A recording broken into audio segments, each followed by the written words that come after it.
With anti-Russian sanctions adding to the volatility of agricultural supply chains, the UN chief says there's no solution for the looming hunger crisis in Nigeria during a visit to the country's capital.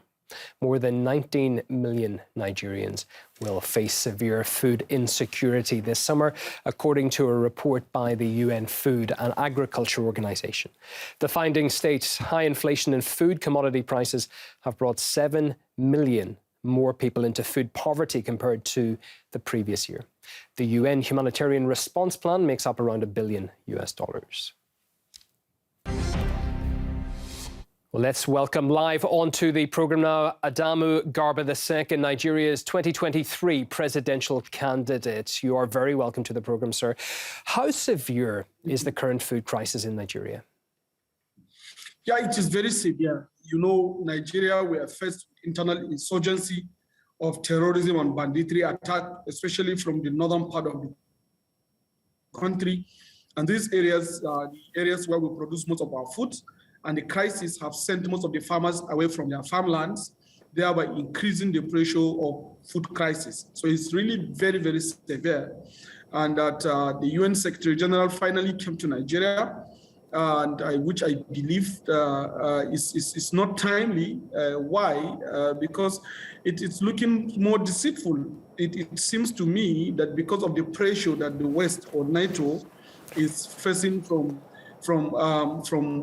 Russia as a result of the sanctions and the crisis in Ukraine, they are struggling to cultivate friendship with Nigeria once again, and by coming to show us that they are together with us, which I believe is actually not right. We've been suffering this crisis for the past 15 years. There has never been any strong commitment from the United Nations. Everything has just been promises from New York, but nothing really came down here. And now that we are trying to find our bearing, suddenly we now have a UN Secretary General, maybe because they are trying to get Nigerian gas, and suddenly we become a good friend. So to the best of my knowledge, it's just a visit that is toothless, that it has no effect, that I don't believe it could help even ameliorate the crisis that we have been facing, because this crisis should have been handled very long time ago if there is genuine commitment from UN to stop the crisis of terrorism and banditry in Nigeria. But there was no commitment, even to sell weapons to Nigeria. To be able to fight terrorists is becoming difficult. So Can I just touch on the aspects that was mentioned as well? The UN Secretary General really casted the blame for the current situation in Nigeria on the conflict in Ukraine. Is that the main reason? Do you agree with that assessment? I completely don't agree with that, because the crisis in Ukraine started in February this year. And this crisis we have been facing since 2009. How can this connect together? That's why I told you that the UN Secretary General was here on interest of the West, of NATO, to just try to show Nigerians that they are friendly with us so that they can cajole us into selling our gas assets that we have about 187 trillion cubic feet of gas on our ground, which is almost 3% of global supply. They are trying to corner us into align with them, of course, on conditions that we should align with them, and we don't see it reasonable for us to be able to jettison one partner in the international community or the other. As much as NATO is our friend, Russia is also our friend. So we should not just try to box. We shouldn't be deceived once again into a crisis that the same United Nations refused to allow the United States to sell weapons to us when we demanded for more weapons to be able to fight banditry in 2013. The same US stopped selling the weapons to us recently as 2008, you know, and 2018. And now they are approving $1 billion in weapon sales for Nigeria simply because of the tension they are receiving from Russia. Well, yeah, so let me talk about other figures as well. As you well know, the extra $350 million US, that's what the UN has called for. Is that enough to make up for the missing output of Russian and Ukrainian agricultural production? It is actually not enough at all. This is a country that has about 216 million consumers, and we are having a very serious crisis. The food inflation in this country today is about 25%, and most of our farmers are out of their farmlands. And we have a very serious problem whereby our rivers are getting dried.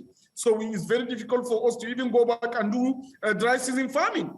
So a situation whereby you are just trying to raise $350 million, it simply means that we're giving a handout, similar to the way African countries have been treated. We're just giving handout instead of them to improve in building our skills and capacity to produce the necessary food and every other thing that we need to sustain our economies and grow. They are just giving us handout, and handout cannot do anything. So I believe it's just a game. And we cannot fall for it. This is 21st century. We can't fall for these kind of games. As you've been going through, it is a dreadful situation right now as concerns food poverty. What can be done to ease the situation in Nigeria? First and foremost, we have to get our farmers back to their farmland. And the only way to get our farmers back to their farms is that we have to push against the insurgency of banditry and terrorism that has ravaged the areas where our farmlands are supposed to be enabled. Secondly, we have to improve the yield of the crops that we are producing in this country by getting better skills so that our farmers can be able to farm better food that can be able to serve the need of the country. But first and foremost, we have to address this security crisis, because without security, farmers cannot go back to farmlands. And provided our farms don't go back to farmers don't go back to farmlands, it means that we cannot be able to produce food. We will depend on importation of our food. And once we keep depending on importation, it means we are putting more pressure on our forex. That is why we are even welcoming the new something that is happening, especially in the global supply chain, because food is now becoming a serious problem to us. And we have very limited amount of dollars to be able to import what we need to be able to satisfy our consumption. So that is why we're advocating for multipolar world. From our own review, if we don't have multipolar world, it's a problem. When in the situation whereby we are caged to only depend on US dollar for our consumption, it's a problem. On the one hand, we are depending on US dollar to be able to consume our food items in this country.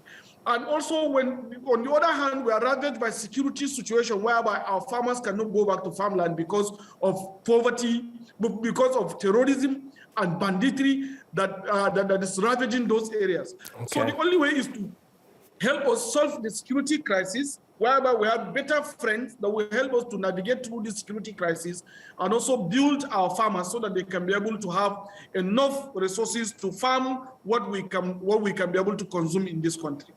Well, many thanks for coming on the programme and sharing your thoughts and concerns and giving us an overview of what's happening in the country as well.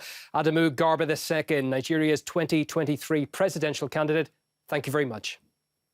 Thank you for having me.